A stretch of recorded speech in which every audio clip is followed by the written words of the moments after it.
A thin veil of morning mist clung to the spires of St. Aldwyn's Chapel, softening its stone edges as though reluctant to witness the unraveling of a future so long arranged it had come to feel like an inevitability. Lady Eleanor Hargrave sat in the quiet antechamber, hands folded in her lap, back perfectly straight despite the tremor she could not entirely still. At 24, she had rehearsed this moment more times than she had allowed herself to admit. She knew precisely how she was meant to walk, how she was meant to smile, how she was meant to embody the serene promise of a duchess-to-be. Yet beneath the silk gloves that encased her fingers, uncertainty prickled like an unseen thorn, for duty, no matter how reverently taught, did not still the restless corners of a heart that wished to belong somewhere rather than simply appear placed there. Behind Eleanor, servants whispered in careful tones, honoring decorum even in private spaces. They had known her since childhood, since the day she had been betrothed to the newborn Duke of Ashford, the arrangement forged between families who saw marriage less as affection and more as architecture. Her mother had often reminded her that she and the Duke were not merely individuals but symbols, two pillars intended to support alliances, lands, and expectations stretching back generations. Eleanor had learned to carry this knowledge with the same practiced grace she used to balance books on her crown during posture lessons. She stared at the small gilt mirror hung upon the wall. It reflected a composed woman with fair skin, calm eyes, and a bearing as still as a winter lake. However, the reflection was deceptive, for beneath that poised surface ran a silent current of apprehension. Her wedding gown lay draped across the chair beside her, unworn, for she preferred to dress only when summoned. The gown's pale fabric shimmered faintly in the morning light, and its untouched state felt increasingly symbolic. It was readiness without fulfillment. The door opened with a soft click. Eleanor's mother stepped inside, her expression rigidly serene but her eyes strained beneath the weight of propriety. "It is time, my dear," she murmured. "The guests have gathered." Eleanor nodded, rising with the practiced elegance expected of her. Emotional indulgence had no place in her upbringing. Control was the currency of a lady's worth. Yet as her mother fastened a small clasp at her shoulder, Eleanor felt an unshakable sense of fragility, as though the air around her had become too thin. Walking toward the chapel's main hall, she heard the muted hum of conversation. Peers, dignitaries, old family associates. Their presence was a testament to how deeply rooted her fate had seemed. Each step echoed with the anticipation of lives that believed themselves judges and witnesses to one of society's most secure unions. When Eleanor entered the hall, she saw the Duke of Ashford standing before the altar. Alexander, at 26, appeared every bit the figure expected of his lineage. Tall, composed, bearing the quiet authority inherited along with his title. She had known him since childhood, though never intimately. Their interactions had been measured, polite, and suffused with an awareness of the future tether that connected them. They shared a kind of formal familiarity that might, in time, have blossomed into something warmer. At least, that had been Eleanor's hope. But the Duke did not meet her gaze. Instead, he turned to the gathered assembly with a stiffness that did not belong to ceremonial nerves. His mother, the Dowager Duchess, stood beside him. The slight tension at the corners of her mouth hinted at a fierce resolve, and Eleanor sensed at once that something was wrong, terribly wrong. "Ladies and gentlemen," the Duke began, voice steady but eyes shadowed, "before this ceremony proceeds, I must speak plainly." Silence descended so swiftly it felt like a sudden drop in temperature. Eleanor's pulse quickened. The Duke drew a breath. "Circumstances have changed. It is with regret that I must." He paused, as if the weight of his next words threatened to crush him. "I must withdraw from this arrangement. I will instead be entering a union with Miss Arabella Hargrave." A sound escaped Eleanor's throat, too soft to be called a gasp, too involuntary to be suppressed. The hall erupted in murmurs, fans lifting to conceal widening eyes, gentlemen leaning to whisper into gloved ears. Her younger sister, Arabella, only 19, lively, impulsive, charming in the way spring sunshine was charming, stood near the last pew. Her complexion had drained of all color, and her trembling hands betrayed that she had not known this announcement would come in such a public manner. A sensation like falling filled Eleanor's chest. She did not speak. She did not rush or collapse or plead. Instead, she stood as though carved from stone, dignity instinctively clinging to her even as her future dissolved. Her mother reached for her arm, but Eleanor did not grip back.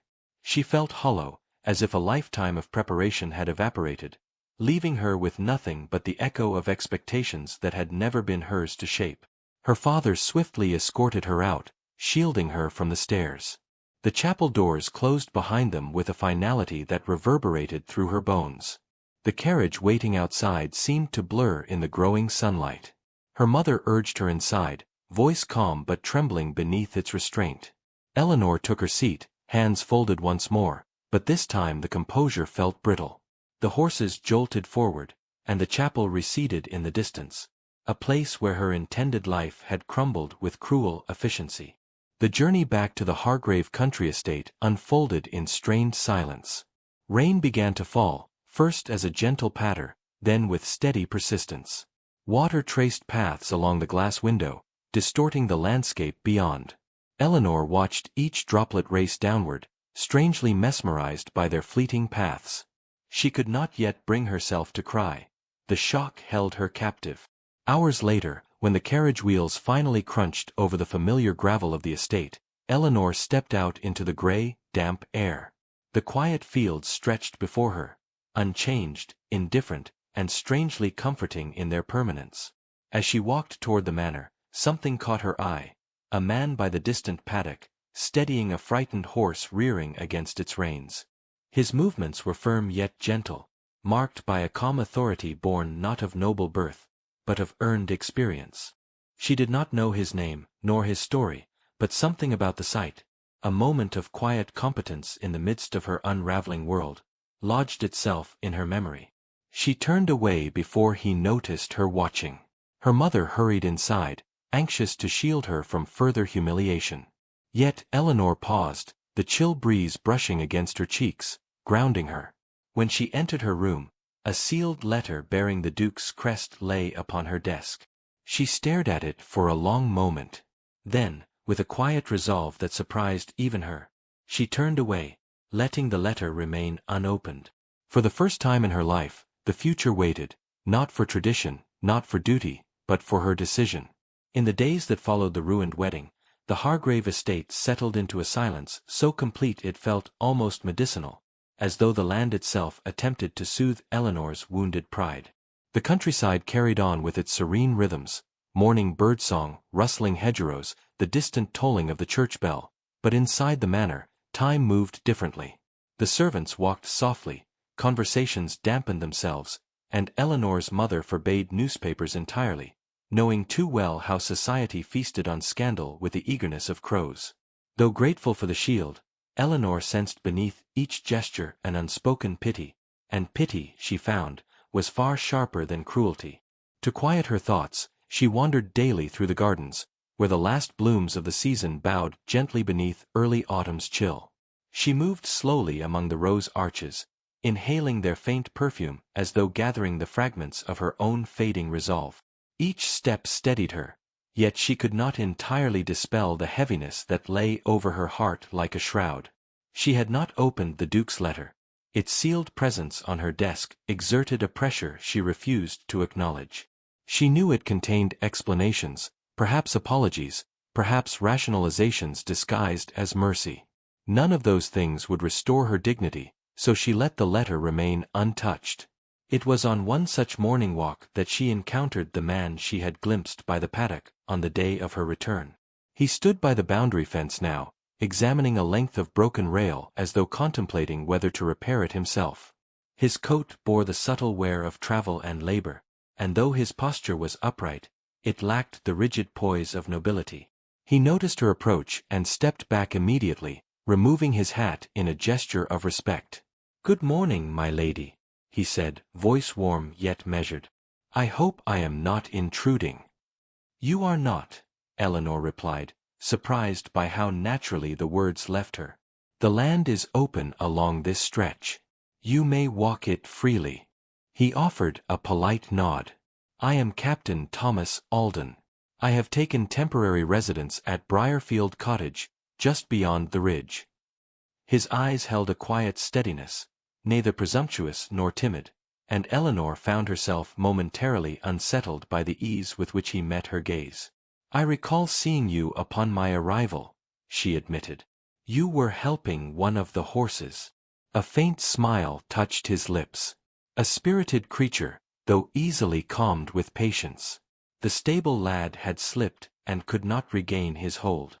She hesitated, then added, "I am Lady Eleanor Hargrave." If he recognized her name from the recent scandal, he gave no sign. He merely inclined his head, the gesture devoid of the forced sympathy she had come to fear. It was a relief so unexpected she felt her shoulders loosen. As she turned to continue her walk, something fluttered near her feet, a pale ribbon torn loose by the breeze. Captain Alden stooped quickly and retrieved it. "I believe this is yours," he said, offering it to her. The ribbon was indeed hers, detached from her hat without her noticing. She accepted it, fingers brushing his briefly, and felt a flicker of something unfamiliar. Not quite warmth, not quite awareness, but a strange recognition of being seen without judgment. She tucked the ribbon away, murmuring her thanks before retreating toward the estate path. The encounter lingered in her thoughts throughout the day. She told no one of it, for it seemed fragile, easily destroyed by even the gentlest teasing. Yet the impression remained, a sense that the captain carried an understanding of hardship shaped not by scandalous gossip but by lived experience. That evening, as she prepared for bed, her maid entered hesitantly holding a small wrapped parcel. "This was left at the door, my lady," she explained. "No one claimed ownership." Eleanor unwrapped it to find a modest brass compass, its surface worn from years of touch. A note accompanied it, written in a firm yet elegant hand, for when direction seems lost.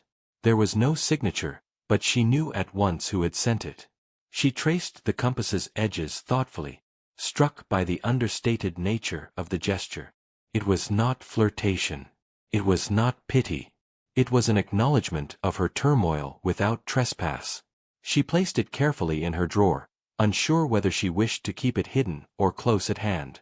2 days later, as she and her mother took their midday tea, a quiet tension settled over the room. A sealed packet lay beside her mother's cup, one of the newspapers she had forbidden. Eleanor noticed its folded state and the way her mother's fingers tightened around it. "Has something been printed about me?" Eleanor asked softly. Her mother's eyes betrayed the answer before her voice did. "It is nothing you need to burden yourself with." Eleanor reached across the table, her calmness surprising even her. "Please." Reluctantly, her mother handed it over. Eleanor unfolded the paper and scanned the column. A caricature, infuriatingly cruel, depicted a jilted bride watching her groom flee toward a younger maiden. The accompanying lines were sharper still, referencing the broken match between two ancient houses, and questioning the temperament of the elder Hargrave daughter. Eleanor felt the heat rise behind her eyes. Her mother reached to steady her hand, but Eleanor withdrew gently, refusing the comfort. She would not let herself fracture under a drawing made by a stranger who understood nothing of her burden. She escaped to the estate grounds that afternoon, seeking solitude. Storm clouds gathered overhead, dark and heavy, and the wind carried the scent of impending rain. She followed the path toward the old stone bridge that arched over a narrow stream, a place she often visited for quiet reflection. There, she found Captain Alden standing beneath the first murmurs of thunder, gazing toward the water as though studying his own memories. He turned at the sound of her steps and immediately noted the distress etched into her features. "I apologize," she said, unwilling to appear intrusive. "I did not realize anyone was here." "You are not interrupting," he replied gently. "This place seems to draw those in need of thought." The sky cracked with the first low rumble. Eleanor gripped the bridge's worn stone, her composure faltering. She did not speak of the caricature, yet Captain Alden seemed to sense the storm within her as clearly as the one above. "Some wounds," he said quietly, "are made deeper by the eyes that watch them, but they do not define the one who bears them." She looked at him sharply, startled by the resonance of his words. He continued, his voice steady despite the rising wind. "I have seen men shattered by battles no newspaper could ever record.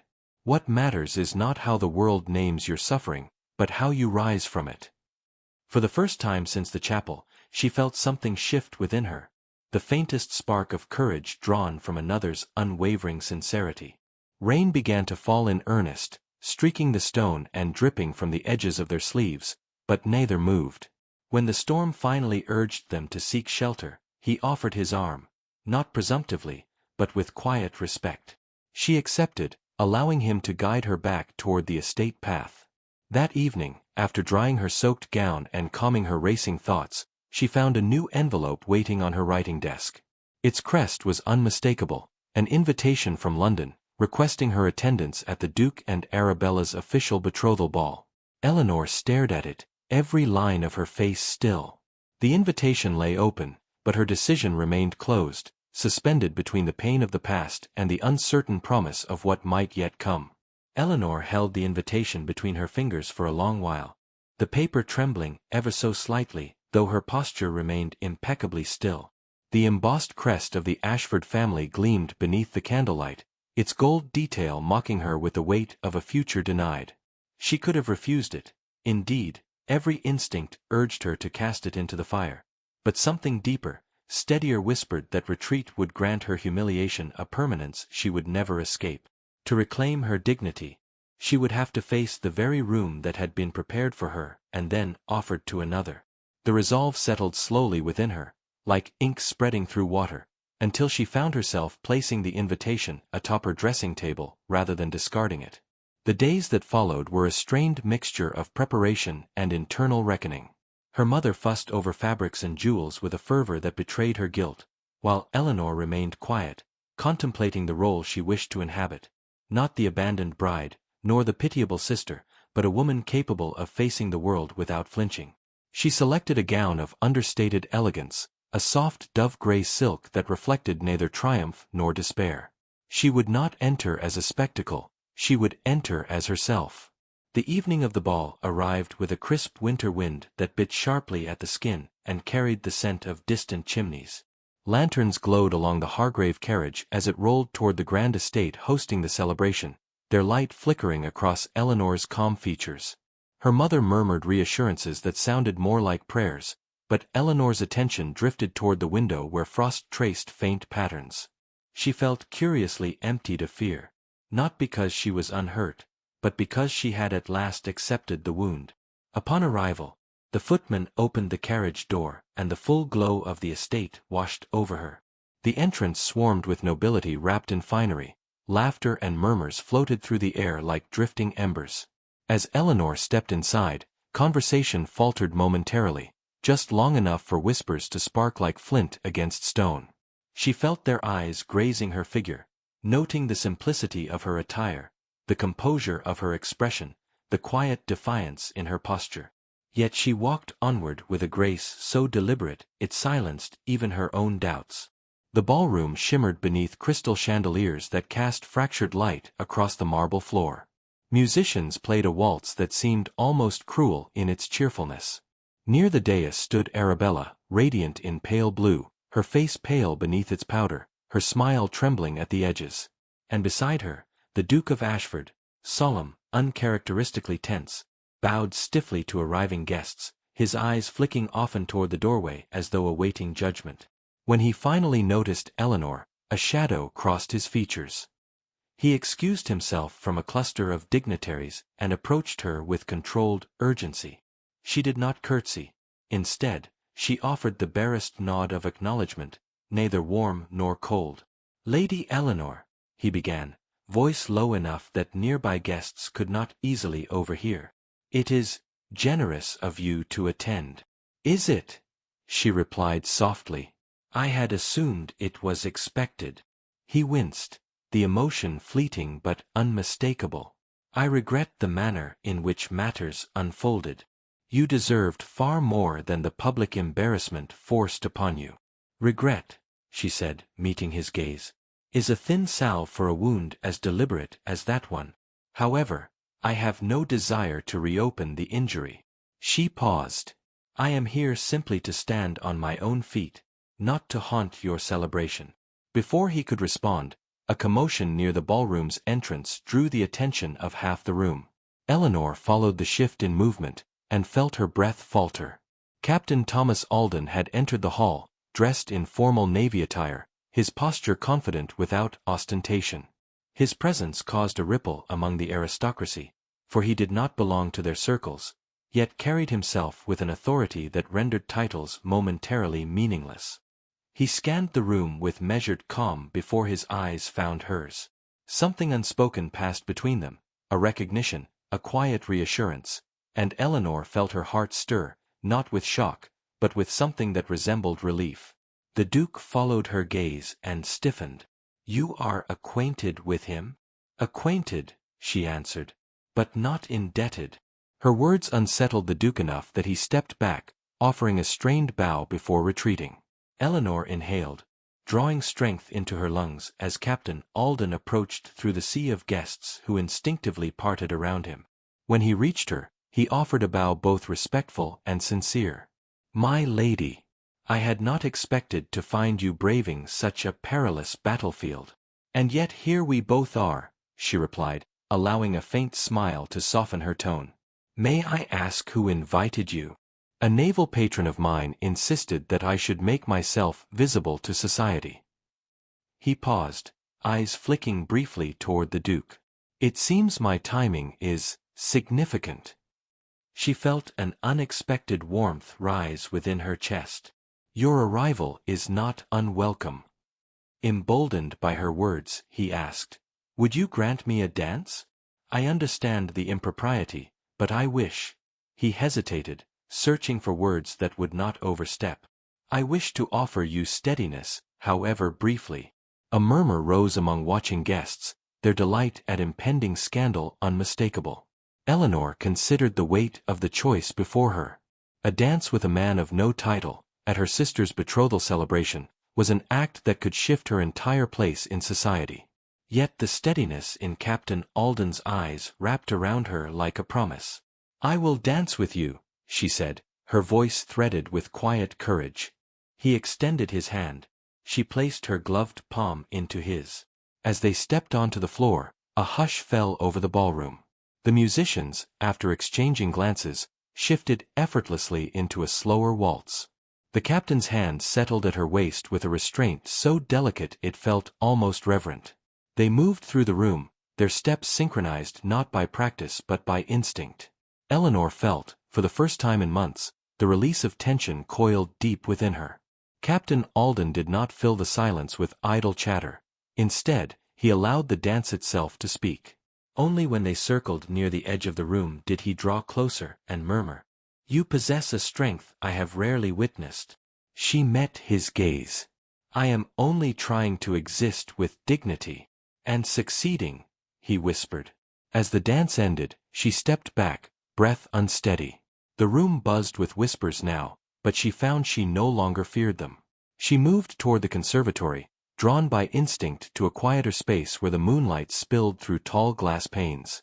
Captain Alden followed, though he kept a respectful distance until she gave him a slight nod that granted permission. Under the pale glow, Eleanor spoke first. "I am not accustomed to being seen without judgment." "Then allow me to continue," he replied, stepping closer. "Not as a rescuer, not as a claimant, but as a man who respects the bravery it takes to rebuild one's life." Her breath hitched, something within her chest, something long dormant, lifted like a bird testing its wings. Yet before she could answer, footsteps sounded at the conservatory entrance. The Duke appeared once more, face drawn with conflicting remorse and pride, as though he too sensed that something irrevocable was unfolding. "I must speak with you," he said. "Both of you." Eleanor straightened, no longer afraid. The moment felt poised on the edge of transformation, fragile yet resolute, and whatever came next would reshape her life entirely. And for the first time, she felt ready to choose her own path.